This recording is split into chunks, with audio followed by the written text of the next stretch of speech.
আসসালামু আলাইকুম ওয়া রাহমাতুল্লাহি ওয়া বারাকাতুহু। প্রিয় শিক্ষার্থী বন্ধুরা, আমরা নেক্সট পার্টে এর আগের পার্টে আমি বলেছিলাম যে আমরা এই কাজটা করার চেষ্টা করব, এই যে এইখানে যে ইমেজটা করার চেষ্টা করব, রাইট? অন্য কিছু কিন্তু আমরা পেরেছি। এখন এখানে যদি ইমেজ আনতে চাই তাহলে ইমেজ একটা আপলোড নামে একটা সিস্টেম নিয়ে আসতে হবে, রাইট? তো ওয়ার্ডপ্রেস এর কাস্টমাইজের এপিআই বলতেছে কোনো সমস্যা নাই, তুমি জাস্ট আমি একটা ক্লাস প্রোভাইড করতেছি, ক্লাসের নাম হচ্ছে ডাব্লুপি কাস্টমাইজ ইমেজ কন্ট্রোল। আগে ব্যবহার করছে কন্ট্রোল কাস্টমাইজ কন্ট্রোল, এখন ব্যবহার করছে ডাব্লুপি কাস্টমাইজ ইমেজ কন্ট্রোল। এই মেথডটা প্রোভাইড সে আমাকে করতে বলতেছে।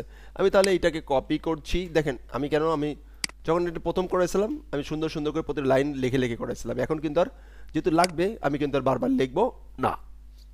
কি B A N N banner A C T I N setting, fine. এখানে আসি লিখি যে setting banner hero, okay, hero B A N N banner, fine. এই সেটিংটাকে আমাকে পাঠিয়ে দিতে হবে হচ্ছে যে এই সেটিংয়ের কাছে, রাইট?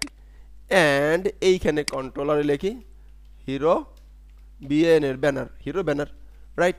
এখানে লিখি যে upload your hero image, upload P L upload কি B N banner I M image, right?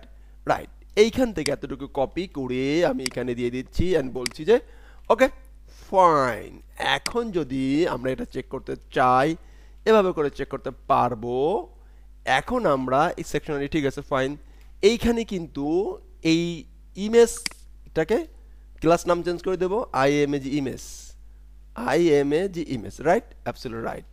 তো ডাব্লুপি কাস্টমাইজ ইমেজ কন্ট্রোলার, আমার মতো আমার বানানটা ভুল করে না, চেক দিয়েন। ডাব্লুপি কাস্টমাইজ ইমেজ কন্ট্রোলার এর মাধ্যমে আমরা কি করতে পারবো, আমরা এই ইনপুট টাইপ তখন থাকবে না, ইনপুট টাইপ লাগবে না। ওকে ওকে, ফাইন। তাহলে কি করলাম, একটা ক্লাস চেঞ্জ করলাম ডাব্লুপি ইমেজ কন্ট্রোলার, আর ভিতর থেকে আইডিগুলো চেঞ্জ করে দিলাম, দ্যাটস ইট। আর কোনো কিছু না। এখন যদি আমরা এখানে সেভ দেই অ্যান্ড এইখানে যদি রিলোড দেই দেখতে পাবো একটা ইমেজ দেওয়ার অপশন চলে আসছে না? দেখেন আপলোড ব্যানার ইমেজ, সিলেক্ট ইমেজে সিলেক্ট করি। তো ইমেজ কোন ইমেজ, তো আমি আপাতত সে ব্যানার হিসাবে এখানের যে সাইজটা আছে সাইজটা আমাকে কালেক্ট করতে হবে। এবং আসলে যখন আমরা ইমেজ দিব এরকম দেখেন ব্যাকগ্রাউন্ড খুব রিলেটেড চমৎকার ইমেজটা দিতে হবে। এই ইমেজটা প্রথমে আমরা ডাইনামিক করার চেষ্টা করতে পারি।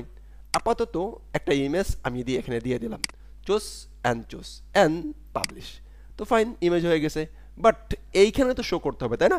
এখানে শো করার জন্য একদমই সহজ সিম্পল ওয়ে। তো আমি চলে যাব হচ্ছে ইন্ডেক্সে। ইন্ডেক্স থেকে আমি যেটা করব তা হলো যে এই যে হেডার, তো আপাতত আমি এখানে একটু চেষ্টা করি যেখানে ইমেজটা আসছে কিনা। কারণ আমি যদি একটু দেখি, এইটা মনে হয় ব্যাকগ্রাউন্ড ইমেজ, এটা মনে হয় যে টোটালি ব্যাকগ্রাউন্ড ইমেজ সিএসএস এ দেওয়া আছে, এই ব্যাকগ্রাউন্ড ইমেজটা সিএসএস এ দেওয়া আছে,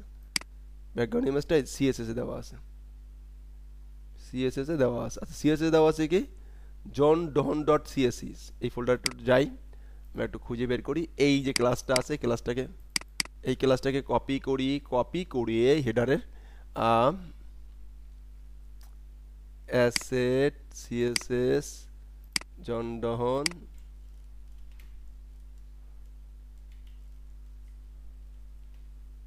সার্চ,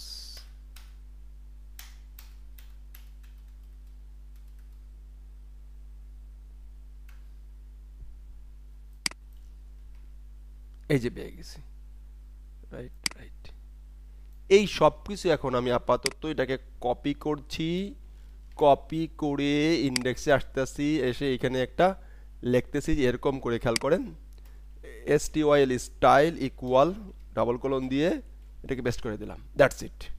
এটাকে রেখে দিয়ে এখন যেটা করব তা হলো যে এইখানের যে ইমেজ ইউআরএলটা আছে না, এই ইমেজ ইউআরএলের পরিবর্তে আমি আমার ওই থিমের ইমেজ ইউআরএলটা পাওয়াই দিব। তো ফাইন, এখানে ইকো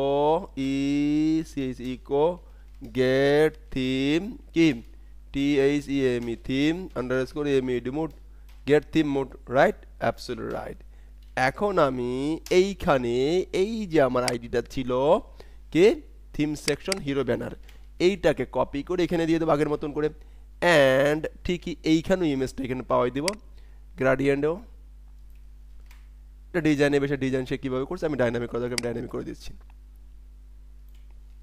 রাইট অ্যাবসলিউট রাইট হয়ে গেছে এখন যদি আমরা এটাকে সেভ দেই এন্ড যদি রিলোড দেই এই ইমেজ দেখেন এখানে বসে গেছে ইমেজ এখানে বসে যাবে বসে গেছে না বসে গেছে বাট মানে কি কিন্তু এই যে ইমেজের সাইজটা ছিল যে চমৎকার করেছিল সেই সাইজের ইমেজ দিলে হয়ে যাবে এখন যদি আমি ওই ইমেজটা এখানে দিতে চাই চেঞ্জ ইমেজ আপলোডে যাই এই ইমেজগুলো মূলত আছে হলো যে কোথায়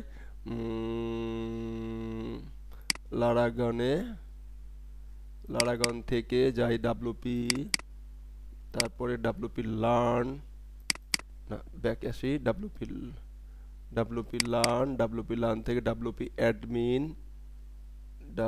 অ্যাডমিন থেকে থিমস থেকে পোর্ট থেকে ইমেজেস এর ভিতরে পাওয়া যাবে পোর্টফোলিও না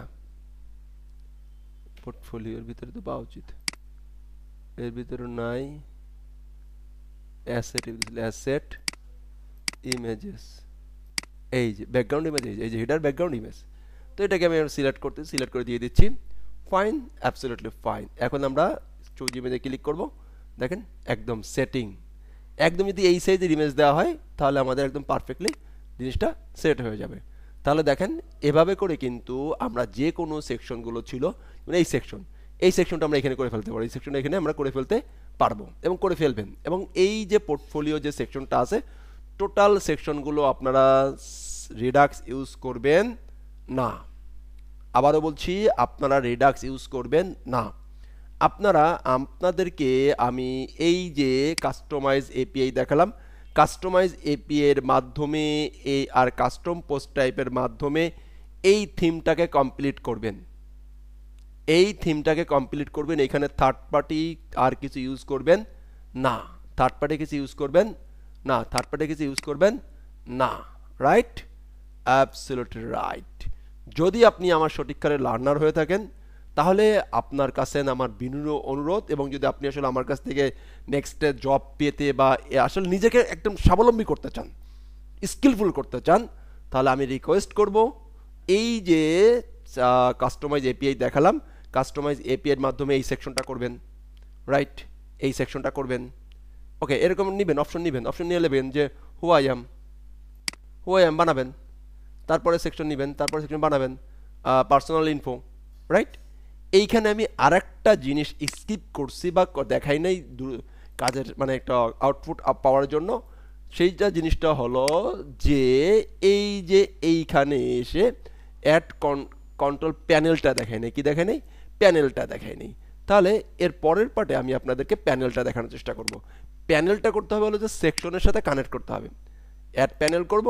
সেই প্যানেলের সাথে সেকশনকে কানেক্ট করে নিতে হবে ওকে নেক্সট পার্টে আমরা অ্যাড প্যানেলটাকে সেকশনের সাথে কানেক্ট করে দেখাবো এটাও একটু স্কিপ করে যাব না এই যে আমি দেখালাম এরপরে আপনি এইটাকে গুগলিং করে সার্চ করবেন যে কাস্টমাইজ এপিআই প্রচুর রিসোর্স পেয়ে যাবেন প্রচুর ব্লগ পেয়ে যাবেন সমস্ত ব্লগ দেখে আপনি পড়াশোনা শুরু করবেন দেন যদি আপনি অ্যাডভান্স হতে চান এবং আপনি সত্যিকারে আমার স্টুডেন্ট হতে চান আমি বলবো কাস্টমাইজ এপিআই নিয়ে আপনি 2-3 থেকে 4টা 5টা ব্লগ পড়বেন 5টা ব্লগের 5 ধরনের এক্সাম্পল আপনি পড়াশোনা করবেন দেন আপনি দেখবেন অনেক কিছু জানতে পারছেন আমি শুধুমাত্র এখানে 5টা বা 6টা টিউটোরিয়াল করলাম 6টা টিউটোরিয়ালে যদি কাস্টমাইজ এপিআই আপনি আসলে কমপ্লিটলি শিখতে চান টোটালি কেমন যেন লাগে সত্যিকার স্কিলফুল হতে হলে আপনাকে একদম 4 থেকে 5টা ব্লগ পড়েন প্রচুর স্টাডি করেন বেশি পড়াশোনা করতে হবে এই কাস্টমাইজ এপিআই এর সম্বন্ধে যদি আপনি 5টা ভিডিও দেখেন সব প্রচুর